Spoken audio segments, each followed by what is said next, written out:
Welcome to the Beauty Business Boardroom, your podcast for growing and scaling your beauty business. I'm Chloe, successful salon owner and your beauty business big sister. Okay, so today's episode is going to be all about things that you shouldn't be spending money on in your beauty business when you first qualify. Now, I see so many students qualify in the preferred treatment and then go and spend a fortune on things that they don't really need to be spending money on to begin with. But one of the reasons why I literally set up this podcast and this whole concept of the Beauty Business Boardroom is because you have other business owners in different spaces like marketing, branding, design, beauty business mentoring, for example, and they can convince you that spending money on what they provide is the best thing for your business. So I'm here to tell you the things that you need to watch out for and the things that you definitely do not need to be spending money on when you first qualify. So the first one is expensive branding packages. The amount of students, I'd probably say more students than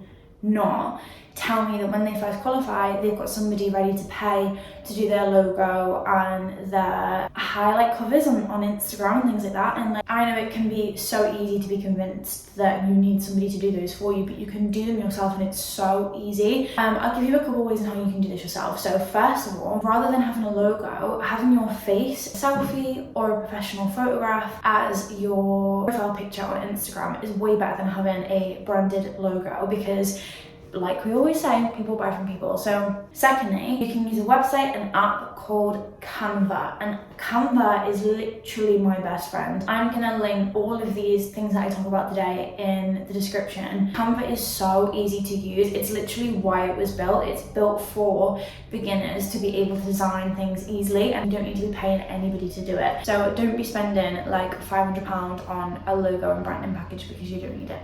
Number two is a fancy website. Do not be spending money on getting somebody to design a website for you. Like the only thing you need is a booking system. Have a little look at the booking systems that don't require you to pay. Off the top of my head, I know Fresher don't. As long as you've only got like one person in your business, which is you when you first qualify, you don't need to pay to use the platform. A percentage on any new clients that they bring through your door. So I think it's like 20%. I'm not sure, go and check the figures, but it's not very much. And if they're helping you get clients, then it's definitely worth doing as well. Another one is Treatwell. As far as I'm aware, this is the last time I checked, so definitely double check before you sign up. But I think Treatwell's another one. So you don't have to actually pay for the platform, but you just pay a set new client fee if Treatwell get you clients through their website. So just do your research and find whatever one's best for you. Number three is top of the line kits or full product ranges. Like when you qualify in nails, for example, you do not need to stock every color under the sun. You just need to stock the favorites. It's the same with lashes and things like that. Like just try one brand at a time. If you're training lashes, like stock the most popular curl and length at a time, and then you can expand your kit. You don't need to be spending hundreds of pounds to begin with. Number four is salon furniture and decor. These are things that can always be upgraded over time. So as long as you've got the basics and you've got things that are comfy for your clients, they work well for you, you do not need to be spending thousands and thousands of pounds on salon furniture. Something I will say, in my salon, just so pretty, I have never had to take out a large loan to be able to cover the cost of fitting out a salon. I will always do it within my budget. I would say that my salon is very Instagrammable. I'll insert some clips, like it's beautiful, but we didn't spend hundreds of thousands of pounds fitting it out. Number five is courses that aren't industry recognized. So for example, if you train in nails, so for example, don't quote me on this because I'm not a nail educator anymore, but I used to have students in like gel and viab, and then they'd want to go on to be able to use an e-file, and they'd say that they were about to pay £400 to do an e-file course. At the time, you needed a qualification for it to be able to be covered in your insurance.